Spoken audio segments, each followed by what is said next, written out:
Queridos irmãos em Cristo, o nosso abraço fraterno.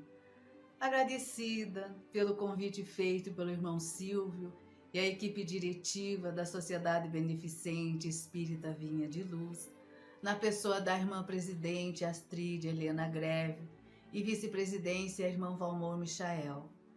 Abraço carinhoso para a irmã Luciana, que tive o prazer de conhecer online, já com afetuoso laços de amizade. Esse roteiro, com o despretensioso título Jesus Iluminando a Arte Espírita, foi baseado no Evangelho segundo o Espiritismo, codificado pelo nosso querido Allan Kardec, e também pelo Consolador, A Caminho da Luz, psicografado por Chico Xavier, do Espírito Emmanuel, da revista Reencarnação do primeiro semestre de 2019, História da Arte de Carlos Cavalcante, citações do Dr. Bezerra de Menezes e anotações pessoais. Então, meus queridos, recordando, o Centro Espírita, como célula primeira da organização do movimento espírita, é um ambiente que atende a múltiplos objetivos e possibilidades: posto de socorro espiritual, núcleo de divulgação, local de aprendizado, oficina de trabalho, entre outros. Tudo endereçado para o bem do próximo. Natural que, ao buscar oportunizar o crescimento interpessoal baseando-se nos princípios espíritas, a instituição abre espaço para a prática artística, compreendendo-a não só como entretenimento, mas como possibilidade de transcendência do espírito. O espaço da atividade artística na casa espírita é naturalmente um local de expressão de ideias, de sentimentos, dos conflitos do indivíduo humano, sendo por isso tão necessário e útil na educação de nossa natureza espiritual. A atividade da arte tem a mesma importância que as demais da casa, devendo ter o mesmo espaço, tempo e valorização que qualquer outra atividade da instituição, pois todas são, na sua essência, oportunidades para que exercitemos em ambiente seguro e controlado o que aprendemos no estudo do Espiritismo. O trabalhador da arte sabe que, mais que produzir uma apresentação artística, que divulguemos o Espiritismo. Deve ele estar atento para as possibilidades da arte, como instrumento de sensibilização da alma humana, sendo que ele mesmo o primeiro espectador da sua obra. A utilização da arte na casa espírita cresce em responsabilidade ao ponderarmos sobre a visão da espiritualidade. A arte, então, será um novo paradigma. É o que refere Viana de Carvalho, batalhador incansável da defesa dos princípios espíritas quando encarnado. A arte tem como meta materializar a beleza invisível de todas as coisas, despertando a sensibilidade e aprofundando o senso de contemplação, promovendo o ser humano aos páramos da espiritualidade. Graças à sua contribuição, o bruto se acalma, o primitivo se comove, o agressivo se apazigua, o enfermo se renova, o infeliz se redescobre e todos os outros indivíduos ascendem na direção dos grandes cimos. E Leon Denis assevera que, se pudéssemos calcular o poder das vibrações sonoras, medir sua ação sobre a matéria fluídica, seu modo de agrupar os turbilhões de átomos, penetraríamos em dos segredos da energia espiritual. Seu poder misterioso e soberano estende-se sobre todos os seres, sobre toda a natureza. Efetivamente, a lei das vibrações harmônicas rege toda a vida universal, todas as formas de arte, todas as criações do pensamento. Ela introduz equilíbrio e ritmo em todas as coisas, influi até na saúde física por sua ação sobre os fluidos humanos. Os estudos modernos nos mostram que ela, a arte, vai mais além, mais profunda, ao estimular as capacidades básicas de aprendizagem através das áreas de desenvolvimento, quer na motricidade, na integração sensório-motora, na habilidade perceptivo-motora, quer no desenvolvimento da linguagem, habilidades conceituais e habilidades sociais. Para entendermos o porquê da arte espírita, a origem do termo arte espírita e os ciclos espirituais da arte, quando Allan Kardec, o codificador da doutrina espírita, lança a primeira publicação da Revista Espírita em 1º de janeiro de 1858, administrada pela Sociedade Parisiense de Estudos Espíritas, a qual constituiu-se em fonte de propagação do espiritismo na França, demais países da Europa e outros continentes. O pedagogo Kardec vivia um momento único. A convivência com artistas, tanto no círculo de amizades como associados na sociedade, possibilitou refletir, analisar e ponderar sobre a influência que o espiritismo causaria nas futuras produções artísticas e suas consequências para a humanidade. Em uma reunião de 23 de novembro de 1860, um espírito se manifestou espontaneamente. Tratava-se do poeta, novelista, dramaturgo e um dos expoentes literários do romantismo francês, Alfred de Musset, que havia desencarnado há pouco mais de 3 anos e era conhecido pelos presentes. Kardec então formulou várias questões, entre elas sobre a pintura, a escultura, a arquitetura, a poesia, que foram alternativamente influenciadas pelas ideias cristãs. Haverá um dia a arte espírita? A resposta do espírito surpreende. Fazeis uma pergunta que se responde por si mesma. O verme é verme, torna-se de seda, depois borboleta. O que há de mais aéreo, de mais gracioso do que uma borboleta? Pois bem, a arte pagã é o verme, a arte cristã é a crisálida, a arte espírita será a borboleta. Então vejamos, cada ciclo da arte, a arte pagã é uma identificação temporal para o período histórico. O termo paganismo tem sido tomado designativo de tudo aquilo que não se refere ao cristianismo e que divide a história humana em 2 fases, antes de Cristo e depois de Cristo.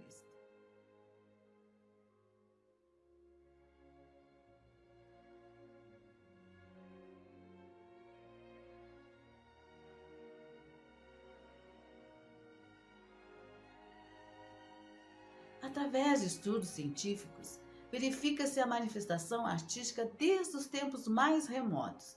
O homem manifestou notável sensibilidade ao belo, ao artístico. Gradativamente, à medida que o homem se aperfeiçoava, as obras artísticas perduraram por séculos. A arte nascia e crescia com a sensibilidade dos homens.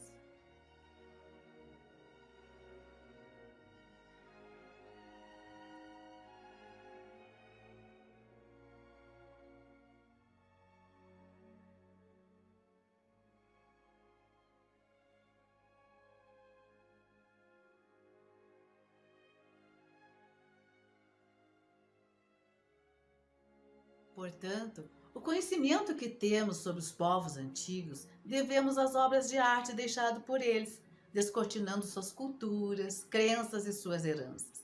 A arte influiu, acompanhou a evolução humana, impulsionando o progresso e deixando registrada a sua história.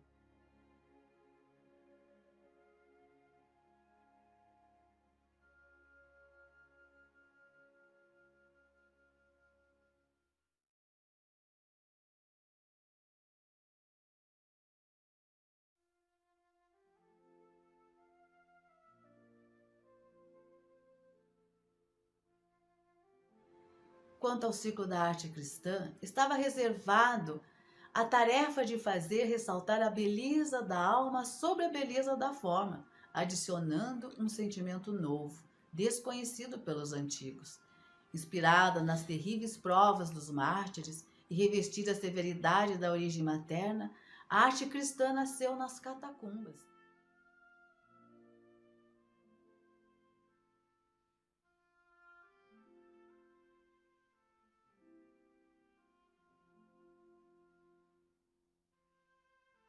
Desenvolvendo-se em Bizâncio, hoje Istambul, Turquia, que exportou para o resto da Europa. Os artistas eram anônimos, utilizando-se de diversas técnicas, tais como mosaicos, os afrescos, baixo e alto relevos, iconografias e muitos outros. O povo não sabia ler, por isso era exigido os temas da Anunciação, Natividade, Adoração dos Magos, a Via Sacra, Crucificação e etc.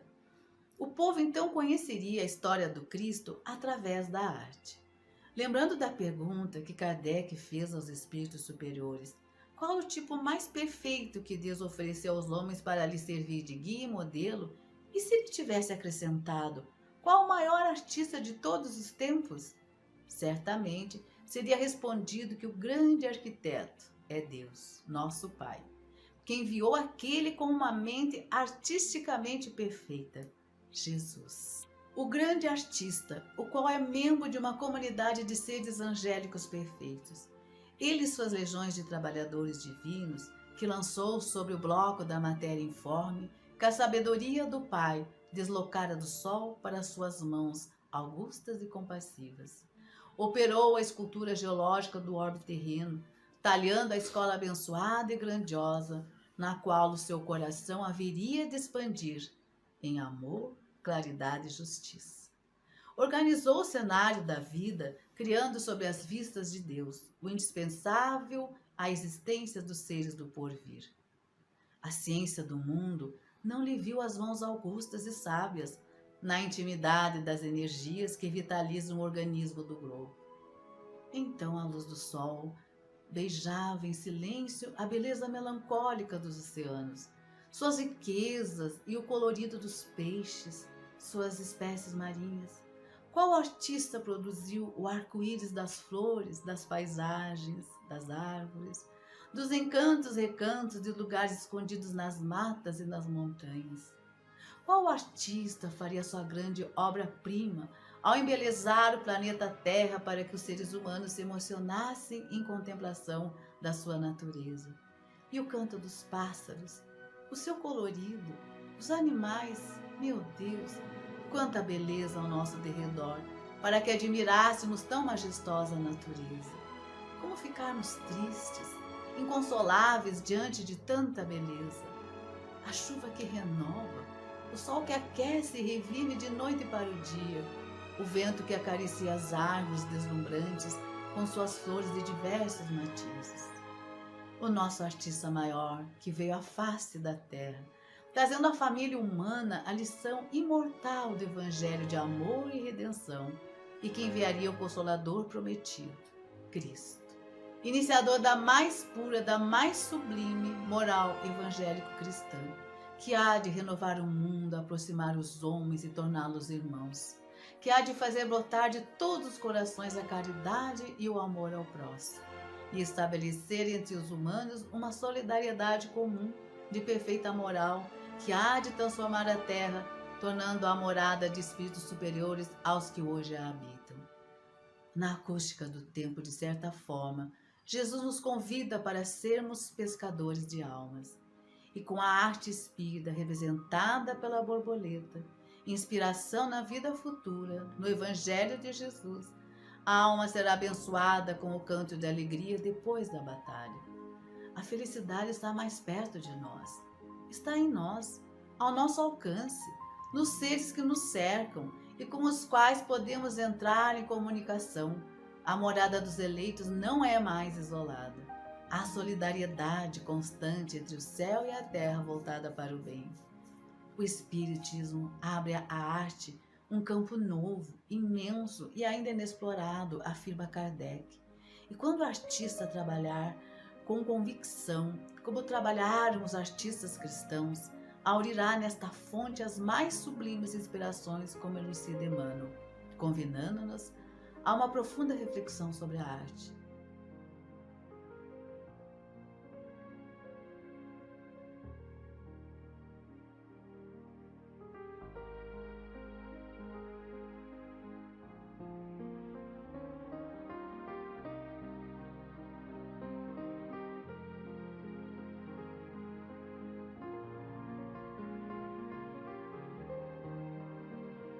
Livro Consolador, autoria de Emmanuel, psicografado por Chico Xavier, ao afirmar que a arte pura é a mais elevada contemplação das criaturas. O artista verdadeiro é sempre médium das belezas eternas, e seu trabalho em todos os tempos foi tanger as cordas mais vibrantes do sentimento humano. Por seu livre-arbítrio, o artista deve estar a serviço do bem e para causas nobres. Cabe aos artistas contemporâneos buscar nos postulados espíritas a inspiração para a arte espírita, ora em construção para um novo porvir regenerado, caminhando em conexão com o maior artista do nosso orbe planetário, trazendo à humanidade a sensibilização para o belo, para o bem e ao amor ao próximo. Jamais esqueçamos que Jesus é a fonte inexaurível, a consolação, a esperança de um novo amanhã, o remédio acessível a todos os corações. Cada cristão autêntico, cada cristão consciente do quanto representa para si a mensagem do Cristo, já nasceu em nossa intimidade, apesar de todos os ademanes em torno do Natal. A nossa vida terá ganho qualidade na medida em que vamos permitindo que Cristo cresça em nós, através de momentos de profunda reflexão com a família, para verificarmos se já somos capazes de nos convertermos intimamente, praticando o Evangelho de Jesus, que ao proferir essa belíssima máxima, ao entregar o código da fraternidade à humanidade: eu sou a luz do mundo, quem me segue não andará nas trevas, mas terá a luz da vida. Meu abraço fraterno, meus queridos. Que Jesus nos ilumine sempre. Fiquem em paz, fiquem com Deus. Que assim seja.